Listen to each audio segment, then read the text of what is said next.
10 жил 10% ашигтай гарахын ажиллах нь шүү.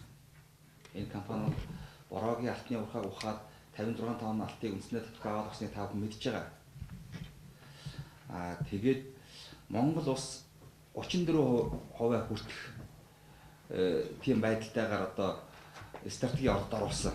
Стратегийн ордод оруулдаг нь одоо уул улсны их ойн сан бүхий газар одоо урт нэртэй хууль үйлчлээ ашигт малтмал алтан ухахыг хоригдсан байгаа шүү дээ. Стратегийн ордод оруулвал энийг чөлөөлнө гэж заачсан. Тийм зүйл залт оруулсан.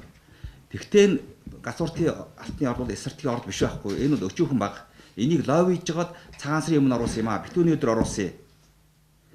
Хамгийн аимшигтай нь одоо эн чинь тэр улаан одоо центрик голын талбай энэ ноён уулын төв хэсэг эндээс 5-6 гол орих хараар урсж байна. Өндөрлөг хэсэг нь. Энийг тэсэл дэлвлээд доошоо 300 м ухаад шаталж өргөжүүлээд ингэж том тохоо үүсгээд ноён уул үндсэндээ байхгүй болно. Ноён уул байхгүй болох чинь юугээрээ тусгай хамгаалтанд авах гэдэг юм. Ард түмний тэгж хуурж байгаа байхгүй юу? Уул усны их ухаж болохгүй газар тэгээд монголчуудын дахин шүтэж ирсэн ийм уул хайрхан шүү дээ.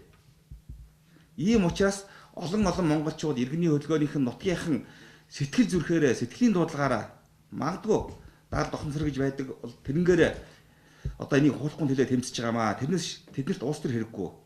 Бидэн ч гэсэн популизм их ямар шаардлага байхгүй. Үнэхээр энэ болохгүй гэдгийг дэндүү сайн мэдсэний хувьд л одоо эсэргүүцэж байгаа. Энэ бол аюул учир нь ялангуяа цианид нь тэр хүнслэл нь бол одоо хаач байхгүй их байгаагаар бол аюул учир гэдэг эрдэмт хэлээд байгаа шүү дээ. Ийм аюултай учраас бидний эсэргүүцээд байгаа юм.